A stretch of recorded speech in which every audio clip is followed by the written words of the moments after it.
Alright, welcome back. This will serve as a sort of Foodie Beauty recap plus answering and asking certain types of questions that need to be asked as well as to be answered. So the day started off with calls of course, inbreeding, followed by fake apologies by way of the community post and talks about Funko babies, West Virginia, blah blah blah blah. But let's take a look at the community post. It says this: alright, I had a chance to observe my drunken, abhorrent behavior from the other night. I want to formally apologize for my actions towards the US tragedy school shooting in Uvalde. I am sorry for being so insensitive so close to the tragedy. I assure you my heart was in a good place. It was cringy and stupid to play that song over and over and do the actions I did, but again, I assure you, I was not mocking the victims, but rather the Americans who have the gun-toting, not from my beer hands attitude. Thus, the finger-banging, shooting at all those people, not the kids, OMG. It is something that needs to be addressed, and I will never care who gets offended by my opinion on this. I should have waited until sober to share my feelings on such a serious matter. I may see you here in further apologies since my mouth always gets me in trouble. Hearts to the victims and their families, and to all Americans. I was not attacking America. The nation has a gun violence problem that can no longer be ignored. Should have ended with Sandy Hook, and those same American victims want answers, not me, them, American victims. Okay, well, here's the thing. She's making an apology that is really not much of an apology, because all she's doing is bringing up excuses to her actions, which doesn't really lend credence to the apology now, does it? It's what you would call a backhanded apology, to be honest with you. But you know, that's how Foodie Beauty wants to start off her day, and that's exactly how she started off her day, with backhandedness. There were other community posts 8 hours ago, of course, Sam, and before that she was talking about what she had said in terms of Gary, which read, "For you wine asses, no, I don't feel bad for my previous statement. Have you heard the vile comments this winner has said about me?" Gary hasn't really. So take a dose of your own medicine and weep. Hashtag stay mad, hashtag one turn, hashtag deliverance Gary.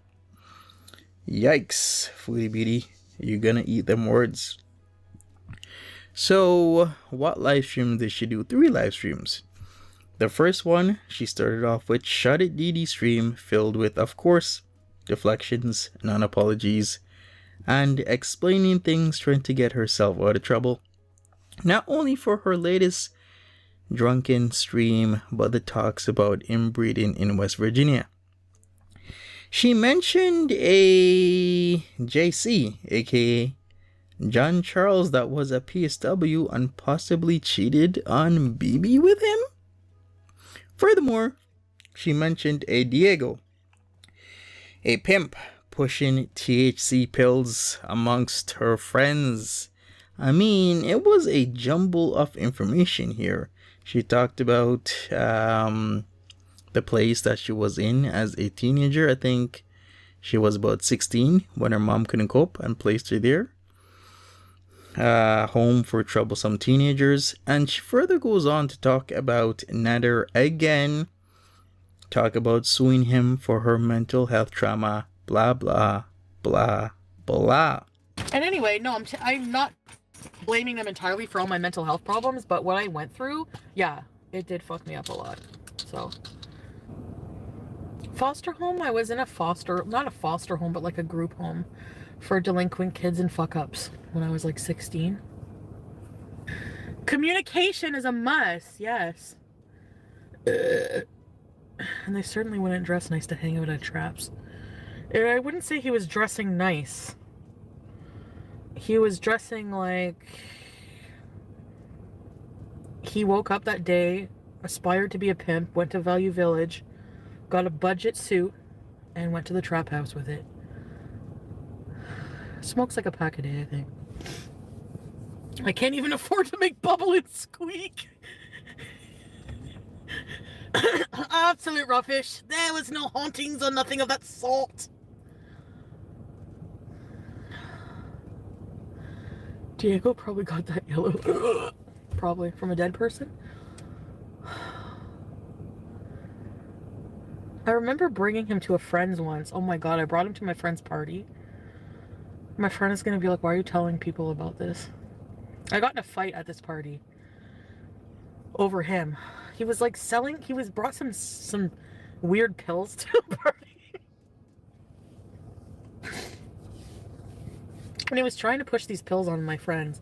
And I didn't know, and they were getting mad at him. Why do I hang around with losers? Anyways, I pull him aside. I'm like, what are you doing? He's like, it's THC. It's THC. The next stream, called Spaghetti and Date Night, had her making spaghetti, of course, and Pete's filming it for a video on his channel. I mean, we've seen Pete do this before, where he'll film, maybe help a little bit or not at all, the cooking of Foodie Beauty, film it and post it on his own channel, and it does give him views. So what did she do? She washed her barf-infested wig as to get ready for a date with motorcycle guy and actually went out. Now, I was curious. I was thinking, is this going to be another event, a fake event where this guy doesn't show up, or she changes her mind, or she turns around halfway? Well, was this a serious date or an attempt to upset Daddy Natty himself? Who knew? But after driving quite a way, she ends up somewhere and waits on him. At this point, I would think this is all bullshit like I just said, but at the end of said stream, we did hear a motorcycle, and then she mentions, you can open the door if you want, to somebody, presumably motorcycle guy, and he actually opens the door. Well, we think it's him. It heavily suggests that it is, with a motorcycle noise. And a guy opened the door, of course. There he is. Alright, guys. Do you hear motorcycle?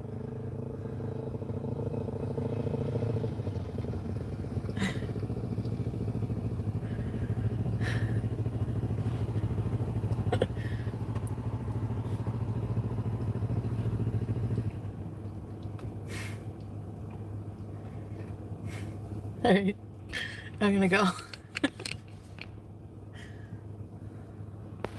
Bye, guys. You can open the door if you want. Don't mind the mess, though. It's really... Next, we have an after midnight stream titled I Really Like Him, He Treats Me Well, filled with the same bullshit talk that she usually does, and talks of future romance and claims with motorcycle guy. I mean, we've seen this before. We've seen this at Natty Daddy, Nader, Donatello, Cyclops, Nutter Butter, whatever you want to call him, and she's doing it with this guy. There was also a conversation with Pete's with talks of the Goller clan. Don't mind me, I don't know the exact pronunciation.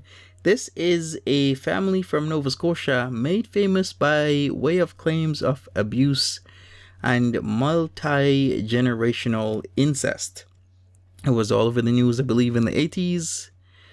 And it led to a lot of reform in terms of Canadian laws and whatnot, etc., etc., etc. And they talked about movies, dance routines, flappers, the Babadook. I mean, it's a conversation with Pete's after all. What do you expect? Pete's ain't really gonna be having thrilling conversations like that, right? Of course, she eats and claims she will not talk about Nader anymore. Blah, blah, blah, blah, blah, blah, blah. Plus, the bed sheets. The bed sheets still haven't been washed. To go figure. Another night sleeping in a piss-soaked bed on piss-soaked sheets. So what did we learn from all of this? Nothing, just hours and hours of time wasting, talking shit, dragging things out, using people online for company as part of her hug box. The same bullshit she does every single day. And today was no different. Tomorrow won't be any different. And the day after that won't be any different until Nader El-Shami is back in our life. But is this the last straw? Is this the end? Or will there be another chance? From what I've seen, the biggest, I don't know, quantifier. I don't think that's a proper word. The biggest predictor of future behavior is past behavior. And from past behavior, we see that Foodie Beauty has been going back to Nader El-Shami. She keeps going back to Nader El-Shami. So I don't think this case will be any different, to be honest with you. I don't know what it is. I don't know if she's just not taking her life seriously. Well, I do know she's not taking her life seriously, because there's a lot of things that can happen to her with her, and she just doesn't do anything about it. But that's not me to really interfere with anything. I'm just here to review and react, as always. And that is it for me. So leave me a like, leave me a comment, subscribe if you haven't already, and I'll see you later. Take care. Have a good one. Bye bye. Hey, Beats. How was your day? Very good. Are you still live? No, I just finished. John coming down. You weren't out as long as I thought it'd be longer. How come I'm always live? Because you got no life. I got no life. Actually, you've got more of a life than I do.